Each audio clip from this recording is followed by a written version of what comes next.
अल्हम्दुलिल्लाहि रब्बिल आलमीन वस्सलातु वस्सलामु अला रसूलिल अमीन व अला आलिहि व सहबिहि अजमईन अम्मा बाद। जिस मौजू पर कुछ बातें रखनी हैं वो है भाई पर बहनों के हुकूक और मसले विरासत। तो आइए इस हवाले से हम कुछ बात करते हैं। सबसे पहले ये समझ लीजिए कि लड़की, किसी की बेटी, किसी की बहन, उसका असल रिश्ता किससे होता है, उसका असल घर कहाँ होता है।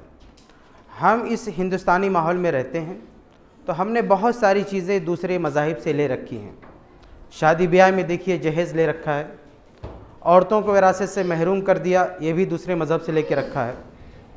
और शादी के वक्त जब किसी लड़की की शादी होती है तो हम भी कभी कभी ये बोल जाते हैं कि शादी के बाद लड़की पराई हो जाती है, उसका असल घर ससुराल होता है, उसका मैके असल घर नहीं है।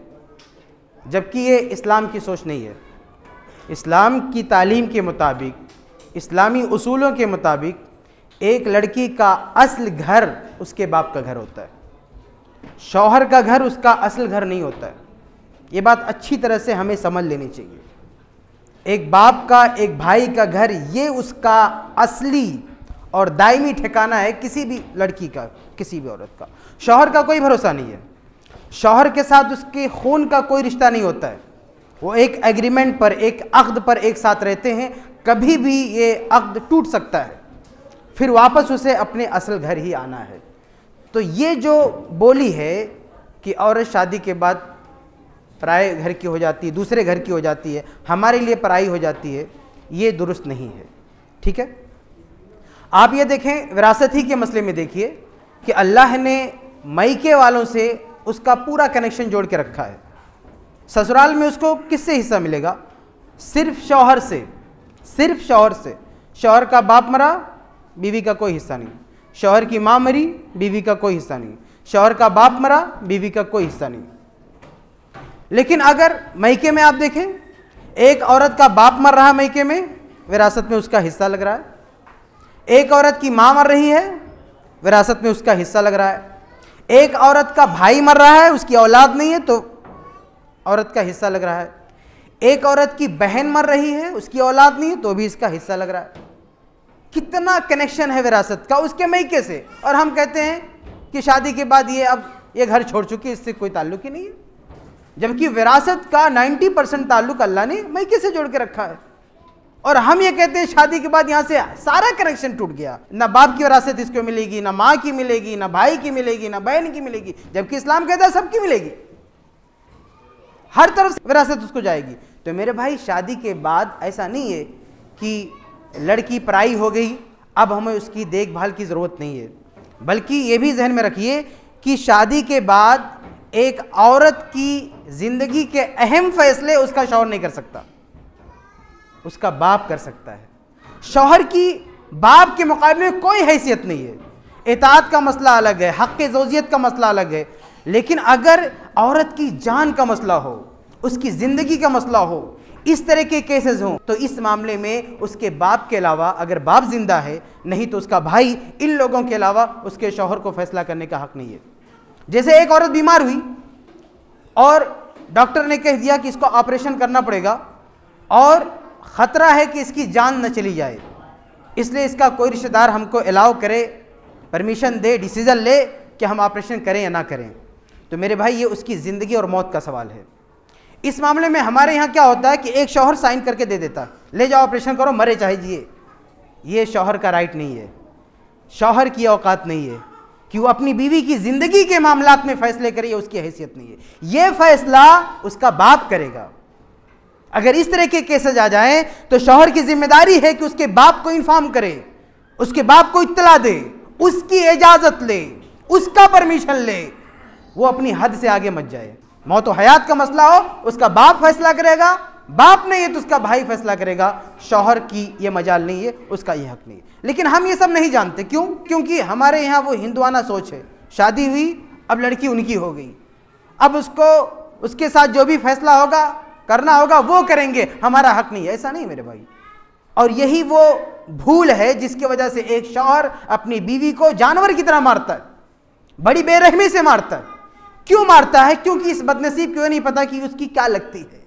वो समझता है कि मैं खरीद लाया हूं, वो समझता है कि ये मेरी है, मारूं पीटूं कुछ भी करूं। लेकिन नहीं मेरे भाई, इस्लामी निज़ाम के मुताबिक वो एक अक्द एग्रीमेंट के तहत तुम्हारे साथ है। इस एग्रीमेंट में कहीं नहीं लिखा हुआ कि तुम इसको मारोगे। वो कितनी बड़ी गलती करे, कुछ भी करे, तुम तलाक दो, अलग करो, मार नहीं सकते हो। एक मामूली इजाज़त दी है कुरान ने, अगर वो शौहर की इताअत ना करे तो इताअत, जायज़ इताअत, तो वो मार सकता है। लेकिन यहाँ पे सहाबे कराम देखें कितने ज़्यादा मुहतात हैं। ये बात कितनी अजीब है, मार सकता है। इसलिए अब्दुल्लाह इब्न अब्बास की तफसीर सही सनद के साथ तफसीर तबरी में है, वो कहते हैं कि मिसवाक से मारेगा। एहतियात देखिए, ये सब क्यों? एक बाप अपने बेटे को मार सकता है, कोई नहीं कहता मिसवाक से मारेगा। एक बाप अपनी बेटी को मार सकता है, कोई नहीं कहता मिसवाक से मारेगा। लेकिन शौहर के बारे में उसको कितना घेरा गया, जो कुरान ने कहा मार सकता है, लेकिन तफसीर क्या की गई? मिसवाक से। क्योंकि मेरे भाइयों, एक अक्द एग्रीमेंट के तहत है, मारने का हक उसको नहीं है। इसको मिसाल से यूँ समझिए, जैसे आप एक किराए के मकान में रहते हैं। अब अगर वो मकान आपको पसंद नहीं आता तो आप उसको तब्दीली कर दें, आप उसमें तोड़ फोड़ शुरू कर देंगे, उस घर को तोड़ना शुरू कर देंगे, अपने हिसाब से बनाना शुरू कर देंगे। नहीं, ये तुम्हारा नहीं है, तुम किराए पर हो, ये तुम्हारी मिल्कियत नहीं है, तुम इसके साथ तोड़ फोड़ नहीं कर सकते। यही मामला लड़की का है। एक शौहर उसका मालिक नहीं बन जाता है, एक एग्रीमेंट के तहत उसके साथ रहता है। तो जो मुआहिदा है, जो अक्द है, उसी हिसाब से जिंदगी गुजारना होगा। मारने पीटने का उसको कोई हक ही नहीं है। लेकिन हम ये नहीं जानते, हम समझते शादी कर दिया, अब वो मारे पीटे उसका हक है। और ये कैसे कंट्रोल होगा? एक शौहर अपनी बीवी को जानवरों की तरह मार रहा है, ये कैसे कंट्रोल होगा? ये तब कंट्रोल होगा जब उसका बाप, उसके भाई आके उस शौहर को पकड़ के बोले ये तुम क्या कर रहे हो। लेकिन बाप ने और भाइयों ने अपना रिश्ता काट के रखा है। बाप की बेटी या बाप की बहन की इस हालत में उनको कोई लेना देना नहीं। वो ये भूल चुके हैं कि हमारा हक क्या है, उसका हक क्या है। तो मेरे भाई, अगर किसी औरत को उसका शौहर मारता है बेरहमी से, तो उसके बाप को, उसके भाइयों को वहां पहुंच के उसका दिमाग ठिकाने लगाना चाहिए, तुम क्या कर रहे हो। लेकिन हम सबको कुछ नहीं पता। आइए अहादीस के हवाले से देखें कि इस्लाम में शादी के बाद भी लड़की या बेटी या बहन के साथ क्या ताल्लुक होता है। सही बुखारी की रवायत है, अल्लाह के नबी सल्लल्लाहु अलैहि वसल्लम ने अपनी बेटी फातिमा रज़ी अल्लाह अन्हा की शादी कर दी। शादी के बाद क्या हो रहा है? अली रज़ी अल्लाह अन्हु से शादी हुई। अली रज़ी अल्लाह अन्हु को मारा पीटा नहीं, कुछ नहीं कहा, ये सोचा, कोई फैसला भी नहीं लिया, ये सोचा, इरादा किया अबू जहल की बेटी से शादी करने का। लेकिन फातिमा रज़ी अल्लाह अन्हा को ये बात पसंद नहीं आई, उनके लिए तकलीफ की बात थी। तो वो किसके पास आई? अल्लाह के नबी सल्लल्लाहु अलैहि वसल्लम के पास, अपने अब्बा के पास आई, अपने अब्बा के पास आई। और क्या फरमाती हैं? बुखारी के अल्फाज हैं कि यज़उमु कौमुका अन्नका ला तग़ज़बु लिबनातिका, कि अल्लाह के नबी, ये लोग ये समझ रहे हैं, आपकी कौम ये समझ रही है कि आपको अपनी बेटियों के ताल्लुक से गुस्सा नहीं आएगा, आपकी बेटी के साथ जो चाहे कुछ भी करे। पूछा बात क्या है? तो बताया कि वो अबू जहल की बेटी से शादी करना चाहते हैं। तो अल्लाह के नबी ने उस मौके से कहा, इन फातिमता बिज़अतुम मिन्नी, कि ए लोगों सुनो, फातिमा से मेरा रिश्ता कटा नहीं है, वो मेरे जिगर का टुकड़ा है। ये कब कहा? ये शादी के बाद कहा।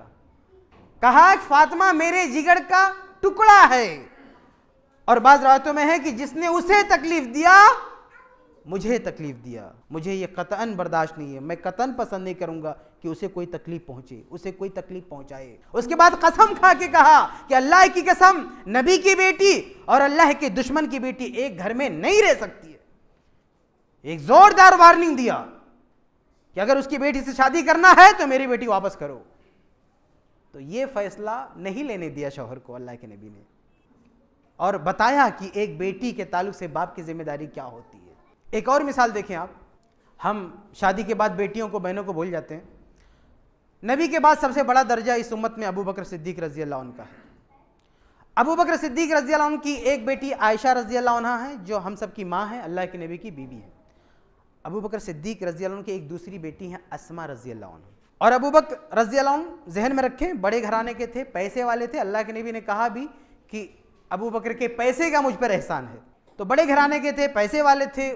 उसका असर यह था कि इनके बेटियों को बहुत ज़्यादा घर में काम काज नहीं करना पड़ता था, बहुत आराम से ज़िंदगी गुजरती थी। नौकर चाकर थे, सब काम करते थे, बेटियों को आराम रहता था। अस्मा रज़ी अल्लाह अन्हा इनकी जो बेटी हैं, इन्होंने कभी घर में रोटी नहीं बनाया, जवान हो गई, शादी हो गई, कभी खाना नहीं बनाया, घर में रोटी नहीं बनाया। अबू बकर रज़ी अल्लाह अन्हु जिस उम्मत के सबसे बड़े शख्स हैं, उन्होंने अपनी दूसरी बेटी अस्मा की शादी कर दी ज़ुबैर रज़ी अल्लाह अन्हु से, जिनके पास कुछ नहीं था। सही बुखारी की रवायत है, अस्मा खुद कहती हैं तज़व्वजनी ज़ुबैर वमा लहू मिन मालिन वला ममलूक। ज़ुबैर ने जब मुझसे शादी की तो ना कोई पैसा था, ना कोई नौकर चाकर था, कुछ नहीं था। लेकिन अबू बकर सिद्दीक ने क्या देखा कि अपनी बेटी दे दिया उनको। उस ज़ुबैर रज़ी अल्लाह अन्हु उन 10 सहाबा में से हैं, टॉप 10 सहाबा जिनको अल्लाह ताला ने इसी दुनिया में जन्नत की बशारत दी थी। उन 10 में से एक थे ज़ुबैर। तो ये बहुत बड़ी बात थी, क्या कुछ ना था, लेकिन ये बहुत बड़ी बात थी। सर्टिफिकेट दे दी, और क्या चाहिए भाई, कि जन्नती है, इसी दुनिया में सर्टिफिकेट दे दी। तो अस्मा की शादी इनसे कर दी। अब अस्मा इनके घर पे आई तो इनका क्या हाल हुआ देखें आप। अस्मा कहती हैं कि मैंने कभी खाना नहीं बनाया, रोटी नहीं बनाया, लेकिन यहाँ आने के बाद मुझे अपने शौहर को खाना बना के देना पड़ता था। लेकिन मुझे रोटी बनानी नहीं आती थी, तो मैं अंसार की लड़कियों, पड़ोस की लड़कियों को बुला के उनकी मदद लेके रोटी बनाती थी। अस्मा रज़ी अल्लाह अपने शौहर को खाना बना के खिलाती थी। कभी शिकायत नहीं किया अपने अब्बा से कि अब्बा तुम्हें कहाँ ला के डाल दिए, खाना बनाना पड़ रहा है। सिर्फ खाना पीना नहीं, बल्कि कहती हैं कि वअलिफु फारसहु, ज़ुबैर को पका के खिलाती थी, उनके घोड़े को भी खिलाती थी। गांव देहात में जाके देखो, कुछ औरतें ना वो बैल वगैरह पुराने ज़माने में होते थे, तो औरतें भी बैल को क्या कहते हैं उसको, बहरहाल जिस तरह से उनका जो खाना होता है, तो ऐसे करती थी अस्मा। घोड़े को चारा देती थी, शौहर को भी खिला रही हैं, घोड़े को भी खाना खिला रही हैं, और पानी भी यही भर रही हैं। इसी पर बस नहीं, बल्कि घर का सारा काम करने के साथ साथ घर के बाहर एक थोड़ी सी जमीन अल्लाह के नबी ने इनको दे दिया था। ज़ुबैर के पास कुछ नहीं था तो जमीन दे दिया था। तो अस्मा उस जमीन के पास जाती थी, वहां से गट्ठर सर पे लाद लाद के घर पे लाती थी। मेरे भाई, इतने बड़े घराने की लड़की और ऐसी जगह शादी हुई, क्या हाल है इसका, क्या काम करती हुई। आज की लड़कियां कैसे कैसे डायलॉग बोलती कि हम तो सिर्फ शौहर की शादी होगी, शौहर की खिदमत करना हमारे ऊपर कुछ नहीं है। ये अजीब वगैरह, पता नहीं किसने सिखा दिया इन लोगों को। बहरहाल एक अलग मौजू है। मैं अस्मा रज़ी अल्लाह अन्हा पे बात कर रहा हूँ कि वो खाना बना के खिलाती हैं शौहर को, पानी भरती हैं घर का, घोड़े को भी चारा देती हैं, बाहर से भी गट्ठर लाद लाद के घर पे ला रही हैं। बहुत बुरी तरह काम करना पड़ रहा है। लेकिन ये सब कुछ करने के बावजूद भी एक लफ्ज शिकवा नहीं किया अपने अब्बा से कि अब्बा मुझे कहाँ ला के डाल दिया। इसको कहती वफादारी, दीनदारी, शौहर से वफादारी। आज की लड़कियां अगर ऐसा शौहर मिल जाए तो वो गद्दारी पर, बदअहदी पर, बदकिरदारी पर उतर आए। बहरहाल एक असल वाक़या जो मैं आपको सुनाता हूँ वो क्या है कि एक दिन गट्ठर सर पे लाद के ला रही थी अस्मा, तो रास्ते में अल्लाह के नबी मिल गए और आपके साथ कुछ सहाबा थे। अल्लाह के नबी अस्मा के रिश्तेदार हैं, क्योंकि अस्मा की सगी बहन आयशा रज़ी अल्लाह अन्हा अल्लाह के नबी की बीवी है। तो अस्मा कौन लगी, साली। तो अल्लाह के नबी सल्लल्लाहु अलैहि वसल्लम ने देखा कि मेरी रिश्तेदार है, अस्मा है, ये बेचारी गट्ठर लाद के ला रही है। बुखारी के अल्फाज है वन्नवा अला रासी, अल्लाह के नबी रास्ते में मिल गए, गट्ठर मेरे सर पे लदा हुआ था। तो अल्लाह के नबी ने अना खले अरकबा, अल्लाह के नबी को तरस आया, अल्लाह के नबी ने अपना ऊँट बिठाया और कहा कि अस्मा आओ सवार हो जाओ, तुम्हारे घर तक ड्रॉप कर देता हूँ, छोड़ देता हूँ, ये थकी मादी जा रही हो। अस्मा क्या जवाब देती हैं? अस्मा कहती हैं फस्तहयैतु अन असीर माअर रिजाल, कहती कि मुझे शर्म आई कि मैं मर्दों के साथ चलूं। अल्लाह अकबर। बुलाने वाले कौन है? अल्लाह के नबी, जिनके बारे में कुछ सोचना भी कुफ्र है। आपके साथ सहाबा हैं, पाकबाज सहाबा हैं, कोई खतरे की बात ही नहीं है, लेकिन शौहर के साथ वफादारी। कहती हैं कि मुझे हया आई कि मैं मर्दों के साथ चलूं, व ज़करतु ज़ुबैर व गैरतहु, मैंने अपने शौहर ज़ुबैर की गैरत को याद किया कि उनकी गैरत को ठेस पहुंचेगी, मैं उनकी बीवी होकर दूसरे मर्दों के साथ चलूं। इनकार कर दिया। अल्लाह के नबी भी चले गए उठ के। अर्श वाले ने भी कोई मलामत नहीं की कि अस्मा तुमने नबी को ऐसा जवाब क्यों दिया। सोचें कि अबू बकर सिद्दीक ने अपनी बेटियों की कैसी तरबियत की थी। जाहिर है ऐसी बेटियों पर कोई ज़िना की तोहमत लगाए, इनका हक बनता है कि अर्श वाला आसमान से इनकी पाकदामनी का सबूत फराहम करे। अब आयशा इन्हीं की बहन थी जिन पर कुछ लोगों ने तोहमत लगाई, तो अल्लाह ने अर्श से सफाई पेश की। बहरहाल अस्मा रज़ी अल्लाह अन्हा अपने घर आती हैं, अपने शौहर को सब बताती हैं, बुखारी की रवायत है। अच्छा, इस वाक़े के बाद ये पूरी खबर पहुंच गई अबू बकर सिद्दीक रज़ी अल्लाह अन्हु तक। अभी तक कुछ नहीं पता था अबू बकर सिद्दीक को, अब पता चला कि मेरी बेटी किस हाल में है। ये मैं आपको असल इस वाकये का ये हिस्सा आपको दिखाना चाहता हूं कि एक बाप को जब पता चला कि मेरी बेटी की शादी हो जाने के बाद वो इस हाल में है, तो अबू बकर सिद्दीक ने क्या किया। अबू बकर सिद्दीक रज़ी अल्लाह ताला अन्हु ने उसी वक्त, ये वाकया सुना, उसी वक्त एक गुलाम ज़ुबैर रज़ी के घर भेज दिया। कहा बेटी आज के बाद से तुम ये सब काम नहीं करो, ये गुलाम भेज रहा हूं, ये काम करेगा। आज के बाद से तुम्हारा काम ये गुलाम करेगा। उनके शौहर को भी कुछ नहीं कहा, ज़ुबैर रज़ी को भी एक लफ्ज नहीं कहा, अपनी बेटी को सपोर्ट किया, अपनी बेटी को मदद किया। एक गुलाम यानी लाइफ टाइम नौकर भेज दिया, लाइफ टाइम। अस्मा कहती हैं कि जब अब्बा ने मुझे गुलाम भेजा, फ़कअन्नमा अअतक़नी, तो मुझे ऐसा लगा कि अब्बा ने मुझे आज़ाद कर दिया। अभी तक मैं गुलामों जैसी जिंदगी बसर कर रही थी। अस्मा की फीलिंग, उन्होंने शिकवा शिकायत नहीं किया किसी से, अब्बा का भी लिहाज रखा, शौहर की भी खिदमत की, लेकिन जब ये नेमत मिली अब्बा की तरफ से, अब्बा ने गिफ्ट किया एक गुलाम, तो अस्मा कहती हैं फ़कअन्नमा अअतक़नी, बुखारी के अल्फाज हैं, ऐसा लग रहा था कि अब्बू ने मुझे आज़ाद कर दिया। देखें बाप की जिम्मेदारी, बाप ने क्या महसूस किया। आज का बाप क्या कहेगा है, उसको चार बात सुनाएगा शौहर को, वहां पे जाके कुछ उल्टा सीधा खुराफात करेगा। लेकिन जब अबू बकर सिद्दीक रज़ी अल्लाह ने देखा कि भाई शौहर ठीक है, सब कुछ ठीक है, इस घराने को मदद की जरूरत है, तो मदद भेज दिया। ये जिम्मेदारी होती है एक बाप की और एक भाई की कि शादी के बाद अपनी बेटियों और अपनी बहनों पर नजर रखें, उनकी मदद करें, इस रिश्ते को भूलें नहीं। लड़की का असल घर उसके बाप का घर होता है, उसके भाई का घर होता है। चलिए आगे बढ़ते हैं। अब आइए मैं आपके सामने भाई की तरफ से बहनों के लिए और बहनों की तरफ से भाई के लिए कुर्बानी की कुछ मिसालें कुरान और हदीस की रोशनी में पेश करता हूँ कि बहनों ने भी भाइयों के लिए कुर्बानियाँ दी हैं और भाइयों ने भी बहनों के लिए कुर्बानियाँ दी है। ये रिश्ता लोग समझते हैं कोई रिश्ता ही नहीं है, हालांकि इस रिश्ते की वजह से एक दूसरे के लिए कितनी कुर्बानियाँ दी गई हैं और कुरान और हदीस में ये वाक़यात महफूज हैं, हम कभी उस पर तवज्जो नहीं करते। खुद कुरान को देखिए, बहन की तरफ से भाई के लिए कुर्बानी। कुरान को देखिए, मूसा अलैहिस्सलाम पैदा होते हैं, फिरऔन जो अपने वक्त का सबसे बड़ा जालिम बादशाह है, उनकी पैदाइश के बाद उनको, मैं पूरा वाक़या नहीं सुनाऊंगा, उस बच्चे को जब वो बच्चे होते हैं तो दरिया में डाल दिया जाता है ताकि फिरौन से बच जाए। उसके बाद उस बच्चे की वालदा मूसा अलैहिस्सलाम की माँ क्या कहती है, मूसा की बहन से कहती हैं, वक़ालत लि उख्तिही क़ुस्सीही, माँ मूसा के बहन से कहती है कि जरा अपने भाई की देखभाल करो, देखो क्या हाल हो रहा है उसका।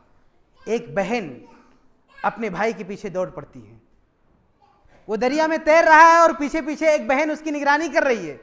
फिरौन के महल में पहुंचता है, फिरौन उसको ले लेता है और ये बहन उसके घर में घुस जाती।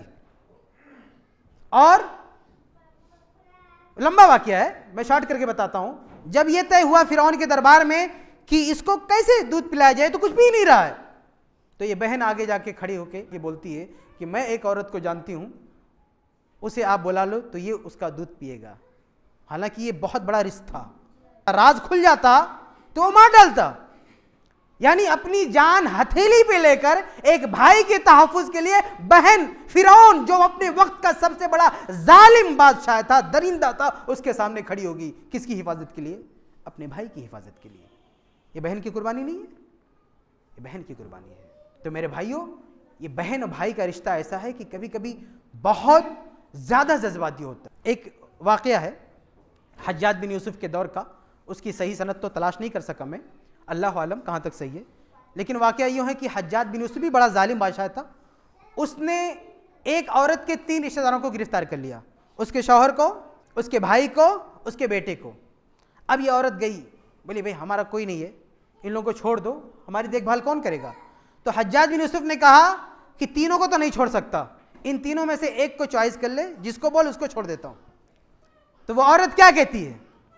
कहती बेटा तो दोबारा पैदा हो सकता है, शौहर मारा गया, किसी और से शादी कर सकती हूं, लेकिन भाई नहीं मिल सकता, मुझे भाई चाहिए। वो औरत कहती मुझे भाई चाहिए। हज्जाज बिन यूसुफ उसका ये जुमला सुनकर तीनों को आज़ाद कर देता है, तीनों को छोड़ देता है। तो ये बहन की तरफ से भाई के लिए कुर्बानी होती है। अभी कुछ दिन पहले मैंने एक वीडियो देखा था फेसबुक वगैरह पे, आपने भी देखा होगा कि एक घर है, इसमें एक लड़की है, उसका छोटा भाई उसको खिला रही है, छोटी लड़की छोटा भाई।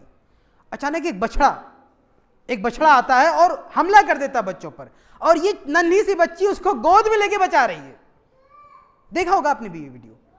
आप सोचिए कि छोटे से बच्चे, छोटा सा बच्चा है, छोटी सी बहन है, लेकिन उसको कैसे उसको सेव कर रही है, अपनी जान खतरे में। एक बड़ा सा बछड़ा जो पैर रख दे तो खत्म हो जाए वो, लेकिन उससे अपने भाई को बचा रही है। तो अल्लाह ने ये रखा है रिश्ता, इस रिश्ते को हम खत्म नहीं कर सकते, भाई बहन का रिश्ता।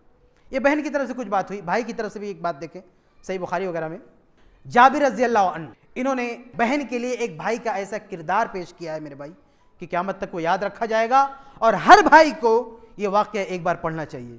अगर किसी शख्स को अल्लाह ने बहनें दी हैं, बहन जैसी नेमतों से नवाजा है, तो उसकी जिम्मेदारी है कि जाबिर रज़ी अल्लाह का यह वाक़या पढ़े। जाबिर रज़ी अल्लाह तआला अन्हु छोटे हैं, बच्चे हैं, और इसी दौरान उनके अब्बा अब्दुल्ला शहीद हो जाते हैं। सुनन तिरमिज़ी की रवायत है कि शहादत के बाद वो बहुत परेशान है जाबिर रज़ी अल्लाह अन्हु। तो अल्लाह के नबी सल्लल्लाहु अलैहि वसल्लम का गुजर हुआ, तो आपने पूछा, या जाबिर माली अरा क्या मुनकसिरन, जाबिर क्या बात है, तुम बहुत परेशान नजर आ रहे हो। तो जाबिर रज़ी अल्लाह ने क्या जवाब दिया, इन्न अबी उस्तुशहिदा, कि मेरे अब्बा शहीद हो गए, जंग उहुद में शहीद हुए थे, मेरे अब्बा शहीद हो गए। व तरका इयालन व दैनन, और अब्बा ने एक परिवार छोड़ा है, यानी बहुत सारी मेरी बहनें, छोटी छोटी बच्चियां हैं, अब उनकी जिम्मेदारी मेरे सर है। व दैनन, और कर्जा भी छोड़ा है। ऐसा भी नहीं कि बहुत सारा माल छोड़ा हो और उसको लेके मैं सारी बहनों की देखभाल कर लूं, बहनों को भी छोड़ा है, अपनी बेटियों को, यानी मेरी बहनों को छोड़ा है, और कर्जा भी है, इन बहनों को पालना पोसना है और अब्बा का कर्जा भी चुकाना है। अल्लाह के नबी ये प्रॉब्लम है, इसलिए मैं परेशान हूं। अल्लाह के नबी सल्लल्लाहु अलैहि वसल्लम उनकी असल परेशानी को उस वक्त तो दूर नहीं कर सके, लेकिन उनको तसल्ली देते हुए उनके अब्बा के साथ अल्लाह ने क्या किया वो बता दिया। कहा, जाबिर अपने अब्बा के बारे में सुन लोगे तो सब भूल जाओगे। तुम्हारे अब्बा को अल्लाह ताला ने बुला के कहा शहादत के बाद कि तमन्ना अलैया आतिक, कि अब्दुल्ला जो मांग मैं तुझे दूंगा, मुंह मांगा इनाम दूंगा तुझे। आगे वाक़या लंबा है, मैं उस तरफ नहीं जाऊंगा। असल जो आपको दिखाना चाहता हूँ वो जाबिर रज़ी अल्लाह ताला अन्हु का किरदार, कि अपनी बहनों के लिए उन्होंने क्या कुछ किया। ये वाक़या, यानी उन्होंने, वो टेंशन में क्यों आए, उन्होंने ये जिम्मेदारी ले ली कि बहनों को मुझे पालना है, अब्बा का कर्जा भी मुझे चुकाना है। अब सही बुखारी से वाक़या देखिए, अगला वाक़या का अगला हिस्सा। एक ग़ज़वे के मौके पर अल्लाह के नबी के साथ जाबिर रज़ी अल्लाह आ रहे हैं, अभी नौजवान हैं, उनका तज़किरा हुआ ग़ज़वे में, सफ़र में, कि इनकी शादी हो गई है जाबिर रज़ी अल्लाह की। तो अल्लाह के नबी सल्लल्लाहु अलैहि वसल्लम ने पूछा कि जाबिर अना कहा था तुमने शादी कर ली है। तो जाबिर रज़ी अल्लाह ने कहा कि हाँ अल्लाह के नबी मैंने शादी कर ली है। कहा, बुखारी के अल्फाज है, कहा मादा बिकरन अम सईबन, कि जाबिर तुमने कैसी लड़की से शादी की है, बाकरा से, कुंवारी से, या सईबा से, बड़ी उम्र की लड़की से शादी की है। जाबिर रज़ी अल्लाह ने जवाब दिया, ला बल सईबन, नहीं अल्लाह के नबी मैंने अपनी उम्र की लड़की से शादी नहीं किया, कुंवारी से शादी नहीं किया, बड़ी उम्र की लड़की से शादी किया। अल्लाह के नबी ताज्जुब में पड़ गए। कहा, हल्ला बिकरन तज़व्वजता, कहा कि तुमने बाकरा से शादी क्यों नहीं किया, कुंवारी से शादी करना चाहिए थी, तुम उसके साथ खेलते हो, तुम्हारे साथ खेलती, तुम्हारी हम उम्र होती, ये तुमने इतनी बड़ी उम्र की लड़की से शादी क्यों कर लिया। तो जाबिर ने जवाब दिया, कहा या रसूलल्लाह उस्तुशहिदा अबी, फिर वही जवाब दिया, कहा मेरे अब्बा शहीद हो गए। व तरका 9 बनात, बुखारी के अल्फाज हैं, और अपने पीछे 9 बेटियों को छोड़ा। व कुन्नली 9 अखवात, जो मेरे लिए 9 बहनें थी। आज 1-2 बहन का बोझ आदमी नहीं उठा पाता है। और जाबिर क्या कहते हैं, अल्लाह के नबी मेरे अब्बा ने 9 बेटियां छोड़ी, जो मेरी 9 बहनें, 9 एक कम 10, 9 बहनें, इसलिए मैंने सईबा से शादी की, और मैंने नापसंद किया कि अन अजमा इलैहिन्ना मिसलहुन्ना खरक़ा। कहते हैं कि मुझे अच्छा नहीं लगा कि मैं इन्हीं लड़कियों जैसी एक लड़की अपनी बीवी बना के लाऊं, जो खरक़ा, जिसको कोई तजर्बा ना हो, कोई जानकारी ना हो। इसलिए मैंने चाहा कि ऐसी औरत बीवी बना के लाऊं जो तमशुतुहुन्ना, जो बीवी इन मेरी बहनों को कंघी करे, यानी नहलाए धुलाए, व तक़ूमु अलैहिन्ना, उनकी देखभाल करे, और बाद रात में तो अल्लिमुहुन्ना तो अद्दिबुहुन्ना, इन्हें तालीम दे, इन्हें अदब सिखाए। यानी मैंने जो एक बड़ी उम्र की लड़की से शादी किया वो इसलिए कि ताकि मेरी 9 बहनों की देखभाल इसके ज़रिए हो सके, यानी ये मेरी बीवी इनके लिए माँ की कमी पूरी कर सके, एक माँ का रोल अदा कर सके। मेरे भाई जाबिर के पास पैसा तो था नहीं, कम पैसे वाले थे, जैसा कि पहले आप सुन चुके हैं। इसलिए अल्लाह के नबी भी जानते थे कि ये एक से ज़्यादा शादी करने की पोजीशन में इस वक्त नहीं है, इसलिए कहा था एक ही शादी करना है तो अपनी उम्र की लड़की से करना चाहिए था। एक ही शादी करने की पोजीशन में थे, लेकिन उसको भी कुर्बान कर दिया अपनी बहनों के लिए। ये शादी कोई एक दो दिन का खेल नहीं है, जिंदगी भर के लिए आदमी शादी करता है, लेकिन जिंदगी भर के लिए जो जोड़ा अपनाना था, किसकी जरूरत को मुकद्दम रखा? अपनी जरूरत को नहीं, अपनी बहनों की जरूरत को। इसमें सबक है भाइयों के लिए। ये भी एक भाई है जाबिर रज़ी अल्लाह अन्हु, और ऐसा भी नहीं कि इनके साथ कुछ कर देंगे तो इनका जो विरासत का हिस्सा है वो हम ले लेंगे। आज के भाई क्या है, अगर अपनी बहन का कुछ साथ दे दिया, जिंदगी भर पाला नहीं, सिर्फ शादी कर दिया तो हिस्सा हड़प लिया विरासत का, क्या बोल के हमने तो शादी कर दिया। ये जाबिर जिंदगी भर पाल रहे हैं, उनको पाल पोस के बड़ा कर रहे हैं, अपनी शादी भी दांव पे लगा दिया, उनकी शादियां की, और बदले में कुछ मिलने वाला भी नहीं है। यानी अब्बा तो माइनस में थे, विरासत छोड़ना दूर की बात, माइनस में थे, अब्बा का कर्जा भी चुकाया, बहनों की शादियां भी की, बहनों की परवरिश भी की। एक भाई होता है, एक भाई का किरदार होता है। अच्छा, अल्लाह के नबी सल्लल्लाहु अलैहि वसल्लम ने जब ये सुना तो क्या कहा पता? सही बुखारी के अल्फाज है, जब ये जवाब सुना कि मैंने अपनी बहनों के लिए एक बड़ी उम्र की लड़की से शादी की है, तो अल्लाह के नबी ने कहा असबता, ऐ जाबिर तुमने बहुत अच्छा किया। अल्लाह अकबर। अल्लाह के नबी तायीद कर रहे हैं कि अगर एक भाई अपनी बहनों के लिए कुर्बानी देता है तो ये अच्छी बात है। अल्लाह के नबी की तायीद हासिल है ऐसे भाई को, अल्लाह के नबी ने दाद दी है ऐसे फैसले को। ये बेकार का फैसला नहीं है। अल्लाह के नबी जिस काम को पसंद करे उसमें कितनी बरकत हो सकती है आप सोच लें। बज़ाहिर तो ऐसा लग रहा है कि इस भाई ने बहुत सी कुर्बानियां दी हैं और बहुत मुश्किलात उठाई हैं, लेकिन जो सच्चे दिल से अल्लाह की खातिर मुश्किलात उठाता है, ख़ास तौर से अपनी खूनी रिश्तों के खातिर, अल्लाह इस दुनिया में नहीं तो कम से कम आखिरत में उसका बेहतरीन बदला देगा। और जाबिर रज़ी अल्लाह ताला को अल्लाह ने बदला दिया भी। इसी वाक़े में है, आगे सही बुखारी में है कि जब जाबिर रज़ी ने ये बताया कि इस सब की वजह से मैंने बड़ी उम्र लड़की से शादी किया, तो जाबिर रज़ी के साथ एक ऊँट था जिससे वो सवारी इख्तियार करते थे। वो ऊँट बड़ा कमज़ोर था, चल नहीं पा रहा था सही से। तो अल्लाह के नबी ने कहा जाबिर तुम्हारे ऊँट को क्या हुआ? कहा अल्लाह के नबी ये नहीं चल पा रहा। तो अल्लाह के नबी ने उसको थोड़ा सा हाथ लगाया और ये अल्लाह के नबी का मौजज़ा। जाबिर कहते हैं कि नबी ने हाथ लगाया और वो ऊँट इतना तेज चलने लगा कि मुझे उसको संभालना पड़ता था, इतनी बरकत आ गई उस ऊँट में। तो थोड़ा और आगे बढ़े तो अल्लाह के नबी ने कहा कि है जाबिर बिनी ही, इस ऊँट को मुझे बेच दो। कहा कुल तो बल हुआ लगा या रसूल अल्लाह, अल्लाह के रसूल बेचने की क्या जरूरत है, आपको चाहिए तो ले जाइए, आपसे मैं सौदा क्यों करूं, ये लीजिए ऊँट आपका। कहा नहीं, अल्लाह के नबी ने कहा नहीं नहीं इस ऊँट को बेच दो। तो कहा ठीक है अल्लाह के नबी। कहा ठीक है मदीना तक तो सवारी कर सकते हो, अभी मत दो मुझे, मदीना तक जाओ बैठ के, घर पहुंच जाना तो मेरे घर लाके छोड़ देना। जाबिर रज़ी घर पहुंच गए, ऊँट अल्लाह के नबी के पास ले गए। अल्लाह के नबी सल्लल्लाहु अलैहि वसल्लम ने बिलाल को बुलाया और कहा कि इनकी कीमत तौल के दे दो। सोने चांदी के सिक्के होते थे वो तौल के देते थे। और जब तौलने लगे तो अल्लाह के नबी ने कहा बिलाल जरा झुका के तौलो, यानी जो कीमत है उससे ज़्यादा दो जाबिर को। तो अल्लाह के नबी सल्लल्लाहु अलैहि वसल्लम ने ऊँट की जो कीमत थी उससे ज़्यादा तौल के थैले में डाल के दिया, कहा जाबिर लेके जाओ। जाबिर रज़ी अल्लाह खुशी खुशी लेके चल पड़े। खुद कहते हैं कि फ़न तलक तो फवल्लई तो, कि मैं कीमत लिया ऊँट की और चल पड़ा। बुखारी के अल्फाज है। कहते हैं अभी थोड़ी दूर गया था कि अल्लाह के नबी का पैगाम आता है कि उदउली जाबिरन, कि जाबिर को वापस बुलाओ। अब ये परेशान हो गई कि भाई अब अल्लाह के नबी दोबारा क्यों बुला रहे हैं। जाबिर रज़ी अल्लाह अन्हु जब दोबारा अल्लाह के नबी सल्लल्लाहु अलैहि वसल्लम के पास आए तो अल्लाह के नबी ने फरमाया, कहा कि अल जमल लक, ये ऊँट मेरा है, इसकी कीमत दे चुका हूँ, लेकिन अब ये ऊँट मेरी तरफ से तुम्हारे लिए तोहफा है। वाला का समन हो, जो कीमत दिया हुआ तो तुम्हारी है, लेकिन ये ऊँट भी मेरी तरफ से तुम्हारे लिए गिफ्ट है, तोहफा, ये मेरा है तुम्हारा नहीं, ये मैं अपना ऊँट तुम्हें गिफ्ट कर रहा हूँ। और कहते हैं सिर्फ यही नहीं बल्कि वो गजबे से लौट रहे हैं तो गजबे में जो हिस्सा लगता है उसका हिस्सा भी दिया। 3 चीजें, ऊँट की कीमत दिया, ऊँट दिया, गजबे का हिस्सा दिया, काफी मालामाल कर दिया अल्लाह के नबी ने।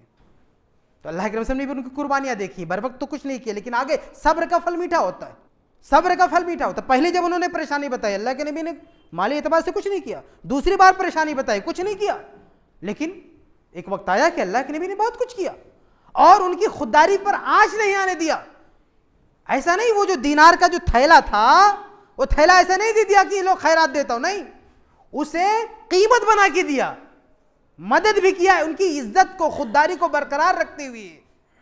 तो असल जो रकम थी ताउन वाली उसे उनके ऊंट की कीमत बना के यानी तिजारत के जरिए दिया, और जो गिफ्ट दिया वो ऊंट दिया कि उनकी खुददारी भी बची रहे। और जाबिर रज़ी अल्लाह कहते हैं कि वो थैला मेरे पास कब तक था पता है? कहते हैं अल्लाह के नबी का दौर गुजर गया, अबू बकर सिद्दीक का दौर गुजर गया, उमर फारूक का दौर गुजर गया, उस्मान का दौर गुजर गया, अली का दौर गुजर गया, अमीर मुआविया का दौर गुजर गया, यजीद का दौर आया और जो मदीना पे हमला हुआ था वहां से वो मिस हो गया। अल्लाह रब्बुल आलमीन ने कैसी बरकत दी। तो मेरे भाई, बहनों की खिदमत करने से पैसा कम नहीं होगा। आपके सामने रखी है कि एक भाई ने अपनी बहन के लिए क्या कुछ किया और कितनी मुश्किलात बर्दाश्त की, लेकिन अल्लाह के नबी ने उसका साथ दिया, अल्लाह ने बरकत दी और जाबिर रज़ी अल्लाह ने एक लंबी और खुशहाल जिंदगी पाई, कोई फर्क नहीं आया उनकी जिंदगी पर। तो भाइयों की, बहनों के लिए कुछ करने से आपकी दौलत नहीं तबाह हो जाएगी। आपके पास तो बहुत कुछ है, जाबिर के पास कुछ नहीं था, ना उनके अब्बा के पास था। यह एक ऐसे भाई की मिसाल है जिसके पास कुछ नहीं था, हाथ में कुछ नहीं है, ना अब्बा कुछ छोड़ के गए, उसके बावजूद भी 9 बहनों को पाला। और आज अब्बा तो हमारे लिए बहुत कुछ छोड़ के जा रहे हैं, हमारे पास भी बहुत कुछ है, फिर भी हम कुछ नहीं कर सकते बहनों के लिए। तो मेरे भाई, ये मैंने कुछ मिसालें आपके सामने रखी हैं कि एक भाई बहन के ताल्लुक से क्या कुर्बानी पेश कर सकता है, एक बहन भाई के ताल्लुक से क्या कुर्बानी पेश कर सकती है। आगे बढ़ते हैं। अब आइए ये देखते हैं कि बहन की मदद भाई की तरफ से, बहन की जहाँ बहुत सारे हुकूक हैं उन्हीं में से एक हक इन्फाक भी है। यानी अगर बहनें माली एतबार से कमज़ोर हों तो एक भाई की जिम्मेदारी है कि उन पर खर्च करे। लेकिन यहाँ पर एक बात जहन में रखें कि कुछ हालतें ऐसी हैं कि भाई पर यह वाजिब होता है कि अपने बहन की खिदमत करे, अपने बहन पर माल खर्च करे। लोग समझते हैं अगर हमने बहन को कुछ दिया तो खैरात है, ठीक है, कभी कभी खैरात हो सकता है, लेकिन कुछ हालतें ऐसी हैं कि अगर बहन प्रॉब्लम में है तो भाई पर यह वाजिब हो जाता है कि उन पर खर्च करे। वो हालतें क्या है? मिसाल के तौर पर एक शख्स का बाप मर गया, वो बड़ा भाई है, कमाने वाला है, अब उसकी छोटी छोटी बहनें हैं। इस केस में भाई पर वाजिब है, फर्ज है, वो साहिब हैसियत है कि इन बहनों को खर्चा दे, इनका खर्चा संभाले। वो इनको ज़कात नहीं दे सकता।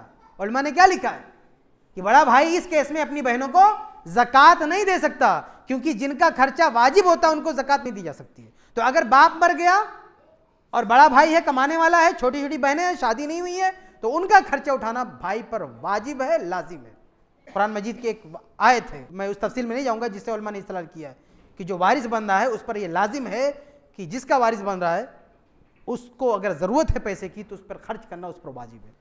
अलबत्ता अगर उसकी बहन के यहाँ लड़के की पैदाइश हो गई या अब्बा जिंदा हैं तो भाई पर वाजिब नहीं है, लेकिन वो खर्च करे तो अच्छी बात है। अगर अब्बा जिंदा है तो भाई पर वाजिब नहीं है। अब्बा फौत हो गए लेकिन उसकी बहन का लड़का हो गया, कमाने लायक हो गया, तो भी भाई पर वाजिब नहीं है। इस केस में भी उसको बहनों पे खर्च करना चाहिए, लेकिन एक इस्तेहबाबी होगा, एहसान होगा, ये लाजमी इन्फाक नहीं होगा। तो ये मैंने आपके सामने वाजे किया कि बहन पर खर्च करना कभी कभी भाई के लिए वाजिब हो जाता है और कभी कभी बेहतर होता है। और बेहतर होने की मिसालें भी अहद रसालत में हमें मिलती हैं कि ज़रूरी नहीं था, लेकिन बहन भाइयों ने अपने भाई या बहन के लिए खर्चा किया। एक रवायत है सुनन तिरमिज़ी की, अब्दुल्लाह इब्न अब्बास हदीस के रावी कहते हैं कि जाअत इमरातुन इलन नबी सल्लल्लाहु अलैहि वसल्लम, एक औरत अल्लाह के नबी सल्लल्लाहु अलैहि वसल्लम के पास आई और कहती है, अल्लाह के नबी, इन्ना उख्ती मातत, मेरी बहन मर चुकी है, मेरी बहन मर चुकी है। बहन, भाई नहीं, बहन अपने बहन के ताल्लुक से क्या कह रही है कि मेरी बहन मर चुकी है और वालैहा सौम शहरैन मुतताबियैन, और मेरी बहन के जिम्मे 2 माह के रोजे थे, यानी कफ़ारे के रोजे थे। तो मेरी बहन तो नहीं रख सकी वो रोजे, तो क्या मैं वो रोजे रख सकती हूँ? तो अल्लाह के नबी ने कहा, अराईत लौ काना अला उख्तिका दैनुन, अल्लाह के नबी ने कहा क्या ख्याल है अगर तुम्हारी बहन पे कर्जा होता, अगर तुम्हारी बहन किसी का पैसा खा के लेके मर गई होती, कर्जा होता, अकुंती तक़ज़ीनहु, तो क्या तुम नहीं चाहती कि अपनी बहन का कर्जा अदा कर दो? क़ालत नाम, कहा अल्लाह के नबी, अगर मेरी बहन का कर्जा होता तो मैं उसको अदा करती। तो अल्लाह के नबी ने कहा फ़हक़्क़ुल्लाहि अहक़्क़, तो अल्लाह का हक ज़्यादा इस लायक है कि उसको अदा किया जाए। इस हदीस में देखिए एक चीज़ क्या है कि अल्लाह के नबी सल्लल्लाहु अलैहि वसल्लम जो मिसाल दे रहे हैं कर्ज़ की, कि अगर तुम्हारी बहन किसी का पैसा कर्ज है, तुम्हारी बहन के ऊपर कर्ज है, तो तुम अदा करती। गोया कि अल्लाह के नबी एक इशारा दे रहे हैं कि बहन हो या भाई हो, अगर किसी का कर्ज लेके मर गया तो उसके जिंदा भाई या जिंदा बहन की जिम्मेदारी क्या बनती है कि अल्लाह ने अगर उसे हैसियत दी है, उसे ताकत दी है, तो वो कोशिश करे कि अपने भाई का कर्जा अदा करे, अपनी बहन का कर्जा अदा करे। देखिए इस रवायत में ये बात है, ये मैसेज है। तो ये खर्च करने के हवाले से मैंने कुछ आपके सामने रखा कि एक भाई की जिम्मेदारी ये भी होती है कि अपनी बहन के ताल्लुक से कुछ खर्च करे। आगे बढ़ते हैं। एक और हक होता है भाई का, अपनी बहन का दिफा, अपनी बहन का दिफा, उसको सिक्योरिटी फराहम करना, ये एक भाई की जिम्मेदारी होती है। देखिए बहनों पर या बेटियों पर कई तरह की आफतें आती हैं और ऐसे मोड़ पर सबसे बड़ा मुहाफिज अगर कोई हो सकता है उसका, तो भाई हो सकता है। आजकल देखिए बेहयाई बदकारी इतनी आम है कि औरतों की इज्जतें महफूज नहीं है। अब उसकी हिफाजत की जिम्मेदारी जिस तरह उसके शौहर पर है, ऐसे उसके बाप पर भी है, उसके भाई पर भी है। अगर एक बहन से उसका भाई जुड़ा हुआ है तो वो अपने भाई के जरिए जितना सेफ है उतना अपने शौहर के जरिए नहीं। मिसाल के तौर पर कोई भी लड़की, अगर कोई किसी लड़की को सताए और लड़की क्या बोले कि मैं अपने हस्बैंड को बुलाऊंगी, तो आदमी उतना नहीं डरेगा, लेकिन लड़की कहते मैं अपने भाई को बुलाऊंगी, तब देखो उसकी क्या हालत होती है। यानी आज भी जो समाज है, अगर लड़की अपने भाई का हवाला देती है तो ज्यादा डरता है बनिस्बत इसके कि वो अपने शौहर का हवाला दे। और एक भाई फितरी तौर पर अपनी बहन के लिए ज्यादा गैरतमंद होता है। बहुत सारे लोग जिनकी शादी हो चुकी बीवियां हैं, उनसे कोई कहे कि अपनी बीवी दिखा दो, चेहरा दिखा दो, तो बहुत सारे लोग दिखा देंगे, उनको नो प्रॉब्लम।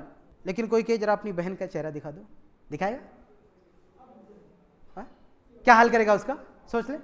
तो देखिए रिश्ते का फर्क देखें आप कि एक लड़की को ज्यादा सिक्योरिटी कौन दे सकता है, उसका शौहर या उसका भाई? उसका भाई। तो भाइयों की जिम्मेदारी है कि इस माहौल में, खास तौर से इस बुरे दौर में, अपनी बहनों के साथ खड़े हों, उन पर नजर रखें, समाज में एक मैसेज बना रहे कि ये बहन अपने भाई से कनेक्टेड है, अगर इस पर कुछ आंच आई तो उधर से तूफान आ जाएगा। लेकिन ये कब कोई डरेगा? आपकी बहन पर हाथ डालने से पहले कोई कब डरेगा? जब उसको ये पता होगा कि इसके सर पर इसके भाई का हाथ है। लेकिन अगर हमने रिश्ता तोड़ के रखा है, हम अपनी बहनों से कटे हुए हैं, तो कैसे हमारी बहनों की हिफाजत होगी? तो भाइयों की जिम्मेदारी है कि अपनी बहनों के साथ खड़े रहें। इस हवाले से एक रवायत आपके सामने पेश करता हूं, सही बुखारी की, माकिल बिन यसार रज़ियल्लाहु अन्हु की रवायत है। उनकी एक बहन थी, वो कहते हैं कि ज़व्वजतु उख्तन ली मिन रजुलिन, कि मैंने अपनी बहन की शादी एक आदमी से कर दी। देखिए रवायत क्या है, बाप नहीं कह रहा मैंने अपनी बेटी की शादी कर दी, ये सही बुखारी की रवायत है। एक भाई कह रहा है कि ज़व्वजतु उख्तन ली मिन रजुल, मैंने अपनी बहन की शादी एक आदमी से कर दी। लड़की की शादी करने का हक पहला किसको है? बाप को है। यहां बाप नहीं शादी कर रहा, भाई शादी करा रहा है। मतलब क्या? बाप नहीं रहा होगा तो भाई ने शादी की जिम्मेदारी ली। तो हमारे समाज में जो भाई लोगों की जिम्मेदारी आती है वो ये ना समझे कोई नई बात है। अल्लाह के नबी के दौर में भी भाइयों ने अपनी बहनों की शादी कराई, ऐसे ही बुखारी की रवायत है। तो कहते हैं कि मैंने अपनी बहन की शादी एक आदमी से कर दी, फतल्लक़हा, उसको तलाक दे दिया। शादी की और उसको तलाक दे दिया। फिर क्या हुआ? हत्ता इदन क़दत इद्दतुहा जाआ यख्तबुहा, अब उसकी इद्दत जब खत्म हो गई तो वो शख्स दोबारा आया, एक ही तलाक हुई थी, तो दोबारा आया मेरी बहन का हाथ मांगने के लिए, कहा कि मैंने तलाक दे दी थी, गलती हुई, लेकिन अभी मैं दोबारा आपकी बहन से शादी करना चाहता हूं। इसको गुस्सा आ गया, इस भाई को गुस्सा आ गया। इसने क्या कहा? कहा कि ज़व्वजतुका, मैंने तुझे अपनी बहन दी, व अकरमतुका, तुझे इज्जत दी, फतल्लक़तहा, और तूने इसको तलाक दे दिया। मेरी बहन का ये हाल किया और दोबारा किस मुंह से आया है हाथ मांगने के लिए? नहीं दूंगा, अपनी बहन की शादी तुझसे नहीं, यानी किसी और से करूंगा। इस पर अल्लाह रब्बुल आलमीन ने कुरान मजीद की आयत नाजिल कर दी और कहा नहीं, अगर कहीं रिश्ता टूट गया है और टूटने के बाद मियाँ बीवी मिलना चाहते हैं तो तुम बीच में रुकावट ना बनो। तो तुम बीच में रुकावटें ना बनो। तो उसके बाद अल्लाह के नबी सल्लल्लाहु अलैहि वसल्लम ने इनको कहा कि तुम अगर वो दोबारा दोनों शादी करना चाहते हैं, तुम्हारी बहन भी तैयार है, वो भी तैयार है, तो दोबारा शादी करा दो, तुम बीच में रुकावट नहीं डाल सकते। लेकिन मैं इस वाक्य से आपको क्या दिखाना चाहता हूं? मैं ये दिखाना चाहता हूं कि किस तरह से एक भाई अपनी बहन के सपोर्ट में खड़ा है। शादी भी कराई, शादी के बाद रिश्ता टूट गया तो उसको भी लेके अपने साथ खड़ा है, उसको अपने साथ रखा हुआ, उसका सपोर्ट कर रहा है। और इसके बाद भी ये नहीं सोच रहा है कि एक बार शादी टूट चुकी है, मेरे सर पर आके बैठी है, तो कहीं भी किसी के हाथ उसको थमा दो। आजकल भाई लोग क्या है, अगर एक बहन का तलाक हो गया, अब बाप मर गया, कोई ठिकाना नहीं है, भाई के पास आके बैठ गई, तो भाई क्या सोचता है, इधर उधर बातें करता है, सोचता कहाँ इसको ले जाके किसके सर बांध दूं। कोई भी उठा सुठा, कोई भी ऐरा गहरा कोई भी मिल गया, इस बहन के लिए आके उससे शादी कर दूं। जबकि ये भाई देखें आप, ये भाई ऐसा है जिसने चुन के अपनी बहन का रिश्ता किया था, अच्छे आदमी को चुना था, उसको इज्जत दी थी, लेकिन जब उसने इसकी बहन को तलाक दे दिया तो दोबारा उसको देने के लिए तैयार नहीं। ये भाई ये नहीं सोच रहा है कि यार ये बहन को इसके सर पे डाल के मुसीबत हटाओ, नहीं। ये होता है एक भाई, ये एक भाई का किरदार है जो इस हदीस से हमारे सामने नजर आ रहा है। ये सहाबी है, ये सहाबा के वाक़यात हैं कि वो अपनी बहनों के साथ किस तरह से पेश आ रहे हैं और अपनी बहनों की कैसे मदद कर रहे हैं। तो मेरे भाइयों, ये मैं आपको बता रहा था कि एक भाई की जिम्मेदारी है कि अपनी बहन की हिफाजत करे। आखिरी चीज़ जिसको मैंने विरासत से जोड़ा है, और ये असल में आज का असल मौजू विरासत नहीं था जिसे हमारे भाई कह रहे थे, असल मौजू ये था कि एक भाई पर बहन के हुकूक क्या है। और ये मौजू मैंने इसलिए आपके सामने उठाया ताकि विरासत का जो मसला है वो डिस्टर्ब ना हो। लोग कोई हक नहीं समझ रहे हैं बहन का, नतीजे में विरासत को भी बहुत हल्के में ले रहे हैं। इसलिए अब आखिर में ये मसला भी आपके सामने वाज़ेह करता हूं। जिस तरह से भाई का अब्बा के माल में हिस्सा है, ऐसे ही भाई की बहन का भी अब्बा के माल में हिस्सा है। और ये वो मसला है जिस पर आज तक दुनिया में किसी भी शख्स ने इख्तलाफ नहीं किया। मेरे भाई, दुनिया में कितने फिरके बने, दीन को लेकर कितना इख्तलाफ हुआ, खून कत्ल क्या कुछ नहीं हुआ, कितने मसलों में इख्तलाफ हुआ, नमाज के मसलों में, रोजे के मसलों में, सब।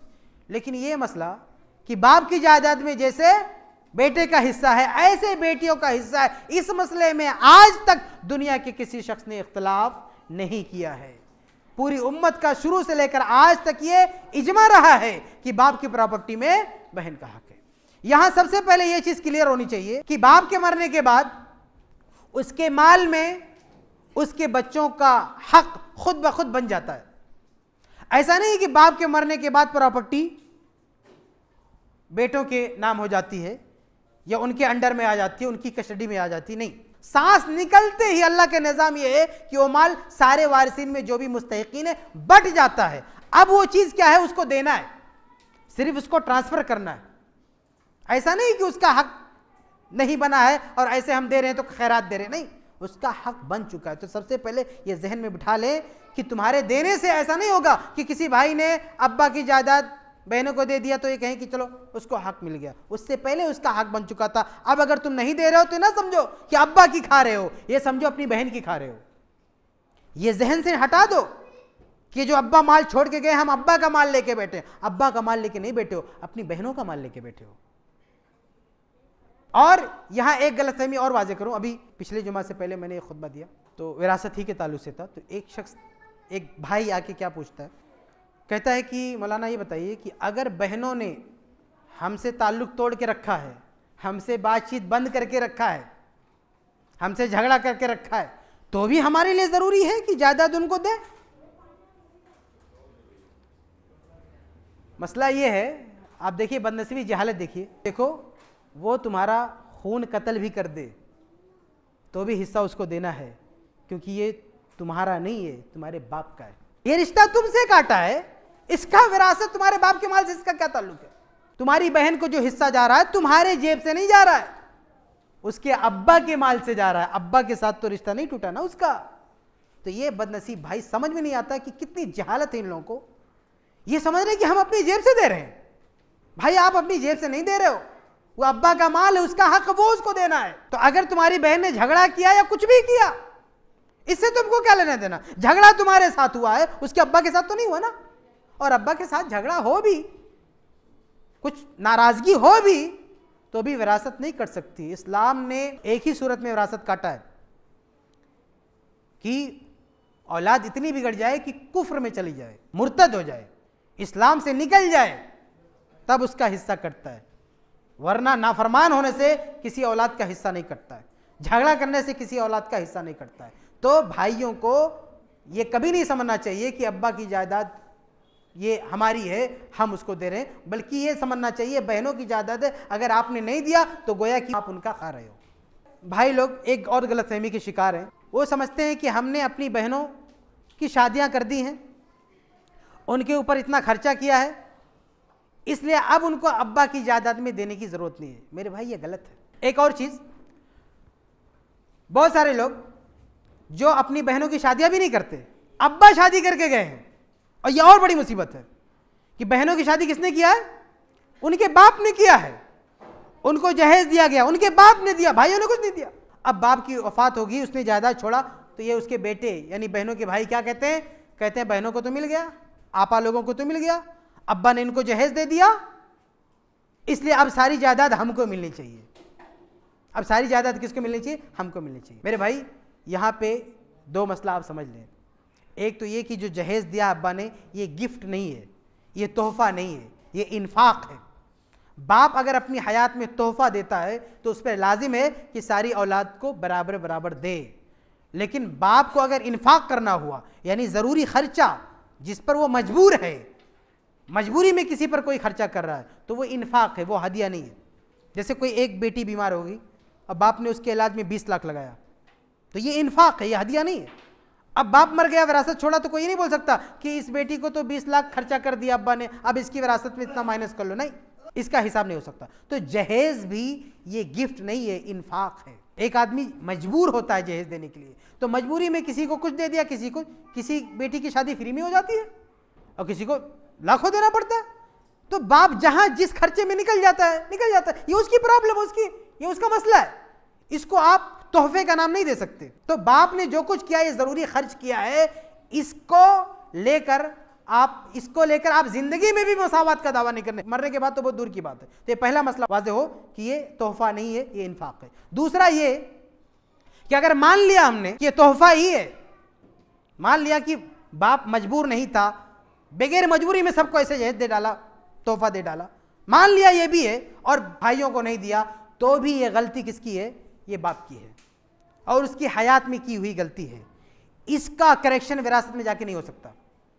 आप विरासत में जाके इसका मुआवजा नहीं ले सकते हो। बाप को यकीनन अगर वो तोहफा दे रहा तो सबको बराबर देना चाहिए था, लेकिन अगर बाप ने ऐसा नहीं किया तो बाप ने जो मरने के बाद माल छोड़ा है उसको लेके आप इस तोहफे के तवाजुन को सही नहीं कर सकते। इसका बाप जवाब देगा, लेकिन विरासत का कानून अलग है। ये दोनों अलग अलग चीज है।